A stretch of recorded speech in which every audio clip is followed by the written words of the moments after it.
You got Mac and Mac here with you on Birds 365, and we're lucky enough to have Randy Mueller from us. His website, MuellerFootball.com, a must for all you football fans out there. And he does a podcast for the Athletic Football GM podcast. Randy, let me start here. Did you ask John McVay if he had time to play golf this week? I'm just get out and spend some time on the links with John McVay since he's not actually going to be in Indianapolis. What are your thoughts on the trend in the National Football League too? It isn't a necessity anymore. We can send out a couple of scouts, get all the tape, get all the info that we need, come back and crunch our numbers. We don't really need to go out and mingle with other executives, other coaches, and have access immediately to the players. Is that it's certainly a trend. Is it a new wave that's going to overtake the NFL? Well, I think it's always been an issue is how do you spend your time? I think it's sometimes a struggle for these younger coaches to come here and spend the amount of downtime that they have in that.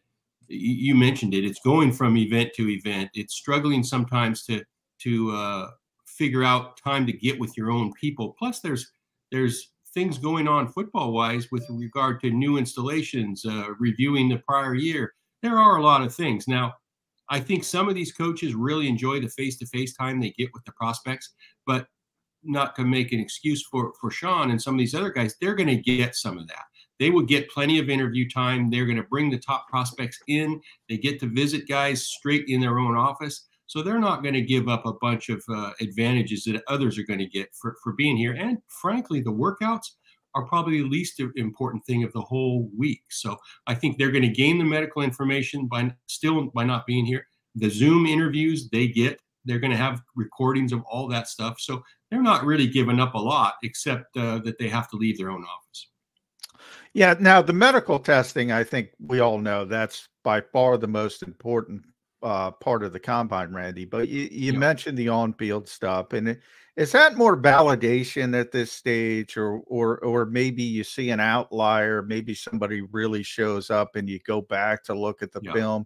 How important is that for executives and coaches at this high level of position? Obviously it's big for fans, that's what they can see, but for them, how important is it? I think you're right. I think as a whole, and the league may not want to hear this, but they have been behind the scenes pushing it. It's really a content-driven week now. That's really what it is. Yeah. But the information that you glean from the field workouts are just what you said, John. It is, if somebody jumps out that I didn't really have a good feel about, it does send me back to the film room. These teams are not raising cards based on what they see in workouts or in pro days for that matter. They're not moving people around on the board per se. It's part of the entirety of that evaluation process for that player. You're building a file. And yes, this is part of it, but you said it, the overwhelming majority of the best information gathered here is all from a medical standpoint. And I've stayed at a few Holiday Inns, but I'm no doctor, so I'm going to let those guys handle that. Very good.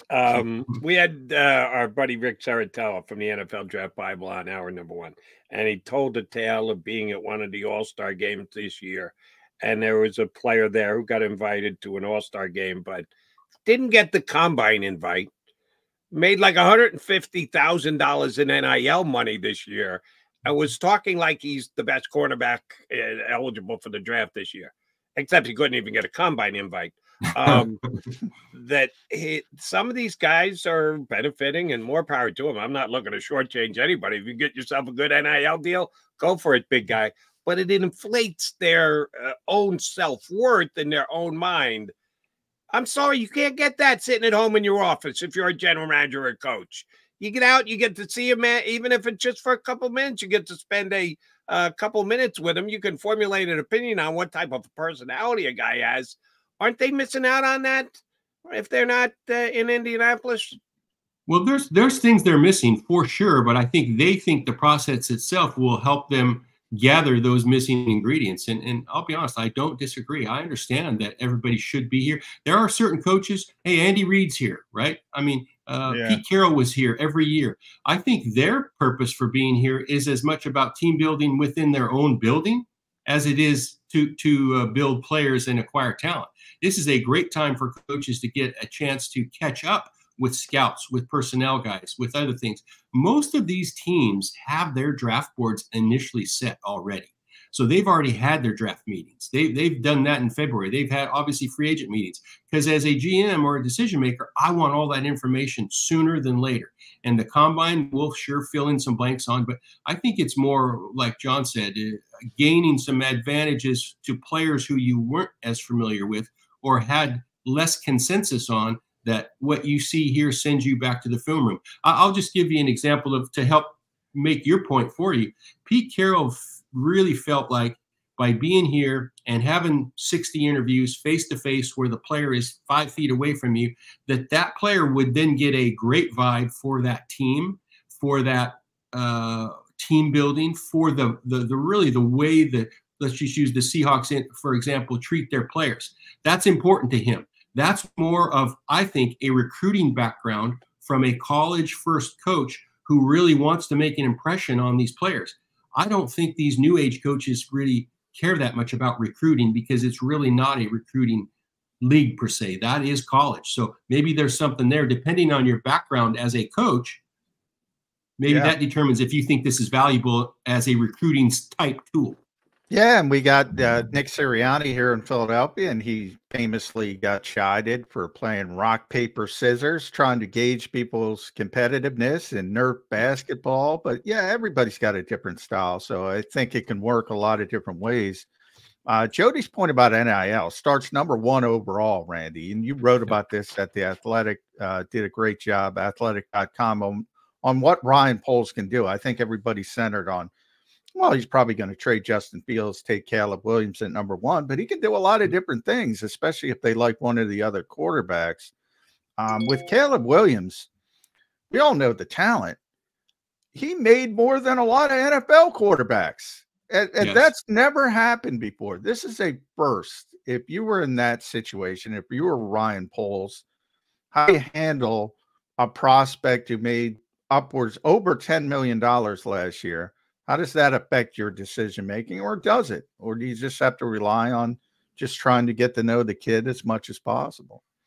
Well, I think the whole NIL cloud comes with pros and cons, and Jody mentioned the negative to it. It can inflate egos. It can inflate people's self-awareness. I think that is an issue. But the other good thing I think it can do is these guys are pros before you even get them. One of the reaching and connecting of dots for me that was always an issue is, what's going to happen to this young man when he gets given a pile of money? Is it going to change him? How is he going to affect, the people around him with this money?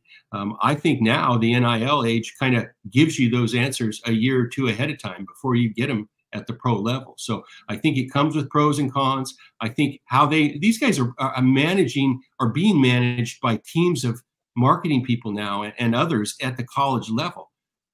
That's an indicator of how they're going to manage it at the next level. So I do think it gives you some answers. It comes with some negatives as well. And I'll follow up on the point that you made, Randy, that you said Coach Carroll always made the ability to maybe, at least on just a short-term basis, bond with a player for the couple minutes you get to interview him and like. There are 321 players in the combine. There are 270 some odd players that are going to be drafted. I'll do the math for you. There's 50 guys guaranteed in Indianapolis this week to not get drafted because they've got more guys showing up at the combine than they're actually going to have a draft. Well, now you get into undrafted free agents. And if you have a relationship with a player, maybe it gives you a little bit of an edge if it comes to a guy you want to try and sign after the draft is over and done with. Very great point, and I agree. And that's when it can be a recruiting factor. And that's when meeting in a room like that can pay off. Again, I think it's the college past that helps people like Pete Carroll deal with this. And I think that's a great point because players do have choices then. And it may lead to you getting a player or two because of an interview or a connection that maybe not the head coach, but a scout made or an intern made. Anybody's with a player like this on the down the road guys. The only thing where that is a negative is in the formal interviews, you only get, I believe it's 60 of those. So you may not get those undrafted college kids, but it is a chance to spend time with them out and away from those formal interviews, whether it's in a group setting. These groups are being led around Indy. Part of the process is they come by position, as you guys know, and they get led through in groups. I always like to have one of our scouts be a leader of one of those groups, because we gained some information having a scout with that group 24/7 for the whole time they're here. So you really get to know these players, and some of those might be listed 200 instead of 20 on your board. So it's ongoing, gathering information on these guys all the time. I always like to tell these players, you're on stage 24/7, so you better be on your best behavior, and you're being evaluated no matter what you're doing. It doesn't necessarily mean that only what's on tape. You're being evaluated as a person the minute you show up. Yeah. How you treat people, how you interact with people, all comes into it. You know, the coaches and GMs that are there, Randy, I always find it interesting, the combine, because they talk at the combine, they're at the podium, and nothing is going on, right? Free agency starts March 13th. Well, you know, March 11th, you can start to negotiate. We know everything starts in Indianapolis. They don't want to tell us anything, the reporters, but they got to go up there and talk. Here in Philadelphia, one of the big stories is the Eagles granted Hassan Reddick permission to seek a trade. So from a GM's perspective, to us, that looks like, all right, you know, we think your value's here. You think it's higher. Go out and see what other teams think. Hopefully we can work something out. Is there anything more to that philosophy or that strategy of when you do something like that with a proven veteran player who's probably outperformed, not probably, has outperformed his contract? Without a doubt, I think there's always a message being sent, and I know Howie well enough to know that he's got some meaning behind when he allows somebody to do something like that.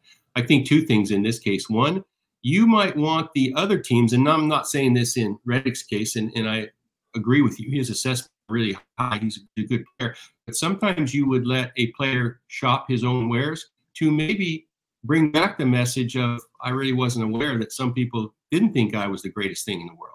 So you want others to deliver that message as part of the negotiation, and you don't have to be the bad guy to do that. The other thing is, when you look at free agency this year, there are a bunch of really good edge players, a bunch of guys who do exactly what Hassan Reddick does. So I think there's always options out there, and a smart GM like Howie is always going to play those cards, at least to research them. Hey, there's Bryce Huff with the Jets. There's others. I'm just trying to think of the free agents. Jonathan Grinnard. Josh Allen going to make the? I don't think Josh Allen, Brian Burns. I don't think they're going to be available. Daniel Hunter's out there. Daniel Hunter. Jonathan Grinnard from Texans. Kadarius Smith from the Browns. There's a bunch of players that are really good at that position. So, and I'm not saying that's Howie's motive, but it is all about options. And when you pay a player, it's usually because you have similar options that are going to make you step down a level or two, and nobody wants to two steps back when you switch in players like that. But it is definitely part of the negotiating process to allow players to, if nothing else, kind of gauge their own value. Randy, if I've asked you this question in previous years leading up to the draft, I apologize for asking it again, but I think it's a worthwhile question. And if I haven't asked you before, I'm very much looking forward to your answer. When you were the GM, when you were in charge of the draft and putting all your scouts together and coming up with a consensus when the draft came around, was there a coach in college football, be it either head coach, most likely head coach, or even a coordinator at a specific school with a specific, where you got a couple of players to come through that school and they were very good and they were well coached and they were mature and they understood the way the football was supposed to be played? Was there a coach in college that you looked at and said, well, if I'm taking a player from his program, this is one thing I'm not going to have to worry about. I know that he's going to be that type of a player. Was there a coach that got an extra Randy Mueller check mark because you took a player from his program, you knew that you were getting the goods?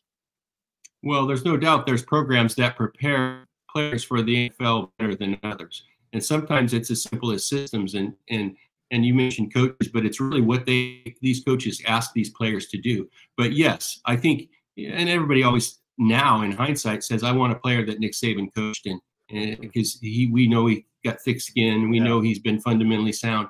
And that was always the case for me as well. I mean, I think the bigger programs now, you've got to be careful with the sourcing that you do at these bigger programs, because they're protecting their players above and beyond. So there's a little bit of an agenda there when you do intangible searching and probing for what makes a player tick. But I've always thought that Nick's group, I know on defense exactly how they've been coached. I know what they've been asked to do. There's also a downside to that too, is have these players been maxed out already because they have been coached so well? So I don't know that, you can say that all Alabama guys are going to get better because their platform, when they start with you, is higher. Sometimes you have more potential, and it's better to see someone's inadequacies, but think you can change them to elevate in your scheme, to something different. So it kind of goes both ways. I didn't know Jody was going there, but to piggyback off it, what he was asking you there, Randy, the college environment in general now, we all know it's not their job necessarily to prepare people for the NFL. So some guys are just coaching for their jobs, and they're trying to win football games on Saturday. And now you have the transfer portal where everybody's moving around all over the place from year to year to year. So a lot of times you don't get a good gauge of what a player might be in a certain system. They're bouncing around. Is that something, the old adage, control what you can control, or would you prefer a prospect who spent 3 years at a certain school versus somebody who goes from college to college to college? How would that affect your evaluation of a particular player? It's definitely part of the process. And this is just my personal feeling. I don't think, John, that you can get great at your craft when you're memorizing a new defense or a new offense and have done it multiple times. I didn't feel like as a player, I got better until I really knew the scheme, really knew the system, really knew what was going to be asked of me from play to play, and kind of was the coach on the field for, say, if you were a quarterback somewhere. So I would probably prefer guys who are in a system to stay in that system, get good at what they're being asked to do, and then they can elevate their craft. I think if you jump around as a player, it's not a great position to be in, because maybe you have a little more playtime over here, but at the same time, I think your craft then takes a step back because you have to memorize a whole new set of responsibilities, a whole new scheme. You're being taught a total different way, and there's a period of adjustment. I don't know if that makes sense, but I would prefer a guy to get really good at what he does in one spot before he jumps around. And maybe some of these guys have that in mind, but I know just personally, I didn't get better until I really had a foundation for what the coaches were asking. Sometimes that takes 2 or 3 years. Following up on what John just asked, players who come to the combine and go, no, I'm not going to do that. Be it run, be it throw, be it lift. Marvin Harrison has blatantly said, listen, I'm not going to do any drills because I haven't prepped for any drills. I'm prepping for being an NFL player next year. I'll come out, I'll shake hands. You can take your medical measurements on me, but I'm not doing anything. Yeah. Did you accept that as his decision? Did you frown on it from an evaluation standpoint because he doesn't want to compete? Do you understand that, hey, there's more downside than upside? And if I had the same choice to make for myself, I'd do the same thing they would. How would you look at a player who shows up in Indianapolis but says, I'm not going to do the drills? Yeah, I think it's clearly on a one-on-one depends perspective. I do think this, and I do understand. I think the Marvin Harrison case, and you mentioned he's not going to run at the combine, but I'm not sure that he's going to run ever. And that is a red flag for me. If he decides not to run at his workout day saying, I'm just going to play football. Scouts are conditioned to say, and to believe this, and most of the time it's true. Guys that can run want to run. Guys that can't run fast don't want to run. And so that's always a factor as well. So there'll be some challenges to that stance if that's what he takes. I truly understand quarterbacks. In fact, I wrote this for The Athletic today. When quarterbacks come to Indy and don't throw. If I'm a top-rated quarterback, I'm not really going to put myself out there because I think the risk reward isn't fair. The risk is that you're throwing to players that you don't know. You don't know the routes you're going to run. It's a foreign. It's like throwing passes in the park of guys that are neighbor kids just showing up throwing to. you're going to have a lot of misses because these guys are going to run routes that are crazy. The ball's not going out on time ever. I just think they stand to gain blame for this at the quarterback position. At other positions, I don't know that it ever hurts to work out. And yeah, you can say you don't train for the drills. Well, the drill work is different than the 3-cone and the shuttles and all that. I can understand not doing all that stuff, but I'm going to come catch passes and run routes. Those are things I've been doing my whole life. So there's kind of pros and cons depending on the where you probe into these workouts and how much is valuable for players, how much I'm putting my risk on my future if I'm a prospect. Kind of just depends, I guess, is the short answer. There aren't a lot of guys that can do what Marvin Harrison Jr. could do and get away with it, though. Is there a point where you're so good a prospect, you're so clean a prospect, maybe you can get away with that? And people are going to say, well, you might have a thought that, as you just said, if you can run, you like to run, you might have those thoughts, but then you put on the film and say, all right, this is Marvin Harrison Jr. is pretty good. Is that going to affect his status all that much? And there aren't a lot of, in other words, Randy, there's not a lot of guys who can do that. So do you take that into account when you say somebody maybe isn't as competitive, however you want to phrase it, as you would hope, he still has that work on the film? That can be the case. I think in this case, if that is the theory, I think he's miscalculated because I've seen these other receivers, and I know for a fact it is NFL good teams, receiver draft. yeah, it is a great receiver group, and I think 3 of them are going to go in probably the top 10 or 12. So there is a thin margin between him and others. In fact, like I said, this is just my opinion. I might prefer the Washington kid at Duze. Neighbors at LSU is going to be thought to be the best in some eyes because he's the fastest as a whole bunch. So there are, depending on who you ask and what your favorite flavor is, it's not a consensus around the league. Now, I know the media would like us to believe that Marvin Harrison is a generational player, and that gets thrown out. And I hate that term. Once in a generation means once in a generation. He's one of 3 in this draft, and I don't think it's a slam dunk that he's the first. So I think that some of these decisions you make might have a little bit of a drag down effect because of that.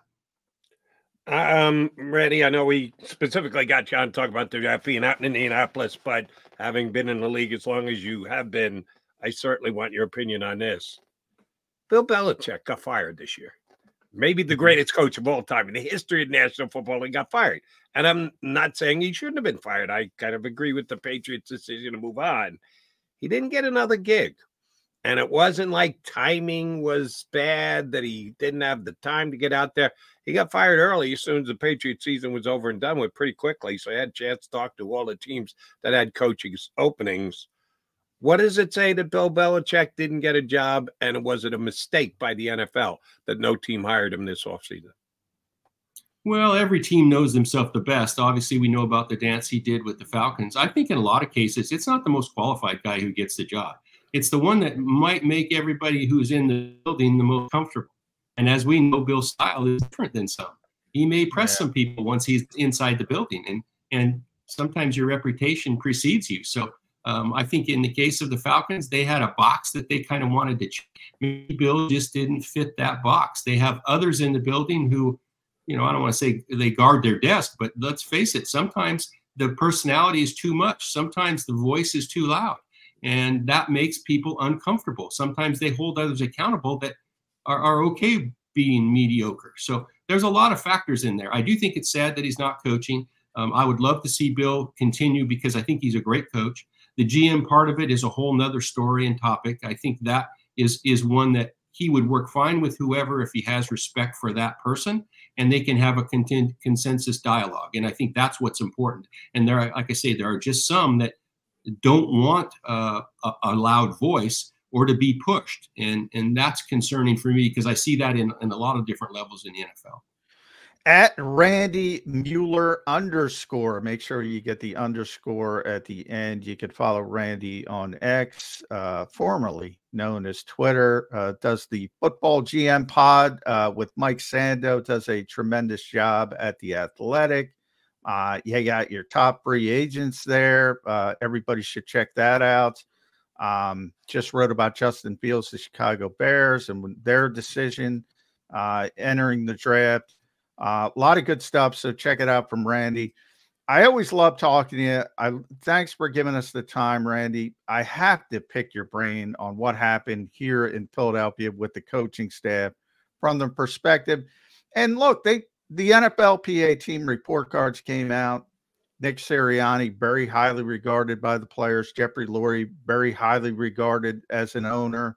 I think everybody would agree with that. When you see that collapse, and specifically offensively, and how much success you had, how do you weigh that when you have to move forward? Because the Eagles, they kept a lot of coaches, but they brought in Kellen Moore. They wanted fresh ideas, new ideas. That's threading a small needle from my perspective, Randy. Is that the way you would have handled things? Well, two things. One, I hate to, that sounds like a whole nother show, to be honest. I know. I've got another appointment in about 10 minutes, so I apologize for having to cut short. But no problem. Having known Nick my whole time in San Diego when he was with us there, his personality is a little different. He comes at it a little different. I do think there was a disconnect. I do think changes had to be made. I think he and Howie work together, which is really good. I think Howie is a great person for Nick to lean on. But I do think now they've kind of reshuffled the deck. It's going to be interesting because I think being a head coach or being a GM, the biggest thing you can bring to the table is being able to fix stuff because things go wrong. It is never like you draw it up. And that's in course of being a decision maker at the top. And maybe it's managing people. Maybe it's getting the best out of people. Maybe it's letting people do their jobs. All of these factors are in there. And not being inside the building, I think that sometimes is hard for the outside world to understand. But I do think the pressure will be on Nick this year. He's got to find a way to connect with not only his players, but his coaching staff. And I think those are the alarming things for me is the disconnect. There just seemed to be they weren't on the same page at all from the head coach's office to the office, to the planning office, to every part of it. And that's a struggle when communication when it seems so disjointed. And that seemed to me what happened to it because they couldn't fix any of the problems they had. That's concerning. And maybe we're going to lean on Kellen Moore to fix the problems this year during the season. That's fine. But it doesn't matter if you fix them. It matters if you don't fix them. And then it comes back to the head coach. Check out the Football GM podcast, The Athletic. Always great when we get a chance to talk with Randy Mueller. Know you got another session popping up, Randy. Thank you very much for your time with us here today. Thanks, guys. Anytime. Let's do it again soon. Thanks, Randy. If we can get him on, we'll always get him on because Randy Mueller brings insight and information every time he jumps in. He's McMullen. I'm McDonald. You got Mac and MacBirds 365. Methinks we'll put a bow on this show.